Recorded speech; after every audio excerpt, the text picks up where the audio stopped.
Hi friends, இன்றைக்கி சூப்பரான ஒரு மார்னிங் டிஃபன் ரெசிபி பார்க்க போகிறோம். அவல் வச்சு இந்த ரெசிபி நீங்கள்லாம் செஞ்சுருக்கீங்களா என்னன்னு தெரியல. ஒருவேளை நீங்கள் செஞ்சுருந்தீங்கன்னா கமெண்ட்டில் எனக்கு சொல்லுங்கள். நான் செஞ்ச மாதிரியே செஞ்சுருக்கீங்களா இல்லை வேறு மாதிரி செய்கிறீங்களா அப்படிங்கிறதையும் கமெண்ட் பண்ணுங்கள், நான் தெரிஞ்சுக்கிறேன்.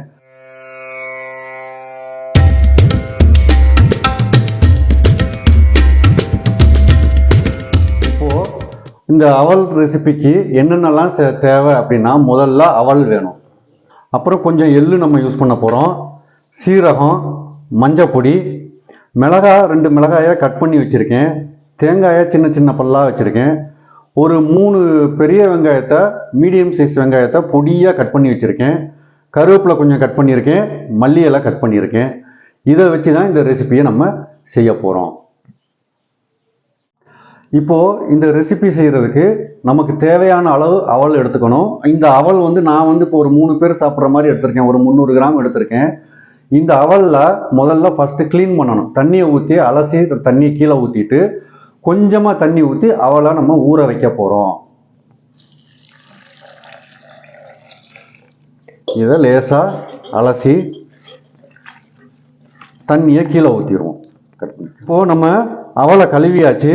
சும்மா கொஞ்ச நேரம் ஊறுறதுக்காக கொஞ்சம் மட்டும் தண்ணி ஊற்றி வைப்போம். இந்த அவல் ஊறணும். நம்ம கொழுக்கட்டை மாவு பக்குவத்துக்கு நம்ம என்ன செய்ய போகிறோம், ஊற வச்சு நல்லா பிசைய போகிறோம். அதனால கொஞ்ச நேரம் ஊறட்டும். அவல் ஊறட்டும். அது ஊறுறதுக்குள்ளே நம்ம மற்ற சின்ன சின்ன வேலைகளை நம்ம முதல்ல செஞ்சு முடிச்சிடுவோம். ஸ்டவ் ஆன் பண்ணி ஒரு கடாயை அடுப்பில் வச்சு கொஞ்சமாக எண்ணெய் ஊற்றி, கொஞ்சமாக எண்ணெய் ஊற்றினா போதும். கொஞ்சமாக எண்ணெய் ஊற்றி அந்த எண்ணெய் காயட்டும்.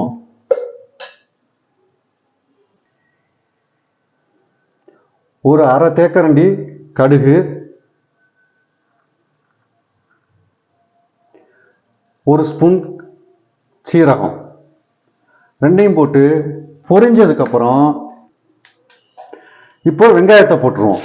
பொடியாக நறுக்கி வச்ச வெங்காயத்தை நம்ம இதில் சேர்த்துருவோம்.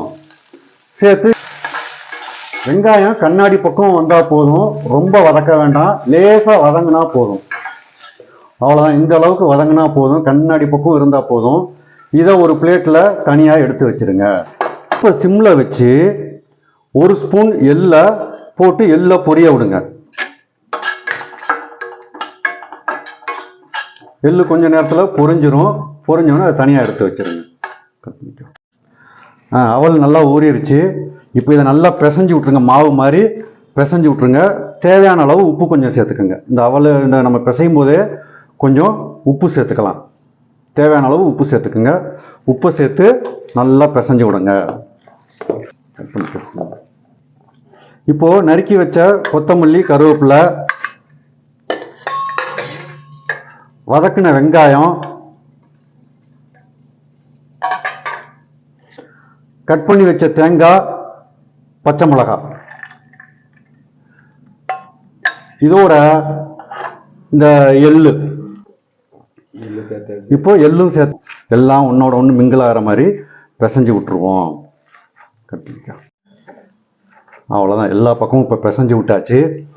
அடுத்து இதை உங்களுக்கு பிடிச்ச ஷேப்பில் உருண்டையாக உருட்டி வச்சாலும் சரி, கொழுக்கட்டை மாதிரி செஞ்சுக்கிட்டாலும் சரி. நான் எனக்கு உருண்டை பிடிக்கிறது தான் ரொம்ப ஈஸி. அதனால் நான் உருண்டை பிடிச்சிக்கிறேன். ஓரளவுக்கு மீடியம் சைஸ் பிடிங்க. ஏன்னா இட்லி பானையில் வச்சு தான் வேக வைக்க போகிறோம். எப்படி வேகுமோ அந்த மாதிரி உங்களுக்கு பிடிச்ச ஷேப்பில் உருட்டிக்கங்க. இந்த மாதிரி எல்லா மாவையும் உருட்டினதுக்கப்புறம் ஒரு இட்லி தட்டில் எண்ணெய் தடவி இதை அழகாக அடுக்கி வைங்க. அடுக்கி வச்சு இட்லி பானையில் வேக வச்சு எடுக்க வேண்டியது தான்.